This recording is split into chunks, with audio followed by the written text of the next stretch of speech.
बिस्मिल्लाहिर्रहमानिर्रहीम। एक गुलकार हर वक्त उल्मा की बुराई करता रहता था कि मौलवी यूं होते हैं और मौलवी वो करते हैं। एक दिन इस गुलकार को बाबा जी मिल गए। ये हस्बे आदत शुरू हो गया और मौलवियों की बुराइयां करने लगा। बाबा जी खामोशी से सुनते रहे और मुस्कुराते रहे। जब ये बोल बोल कर थक गया तो बाबा जी ने फरमाया, भाई तेरा गुलकारों के बारे में क्या ख्याल है?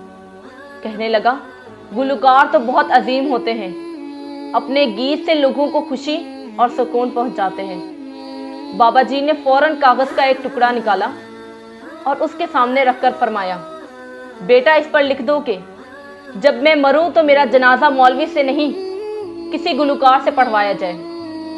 ये सुनते ही वो हवास बाख्ता हो गया और कहने लगा, नहीं नहीं, ये तो मुमकिन नहीं। फरमाया, मरने के बाद भी जिस मौलवी की मोहताज हो उसकी बुराई करके तुम गीबत के साथ साथ एहसान फरामोशी भी कर रहे हो। कहते हैं गोया बाबा जी की बात ऐसी समझ आई कि उसके बाद दीन का इल्म हासिल करने लगा और बहुत बड़ा आलिम दीन बन गया।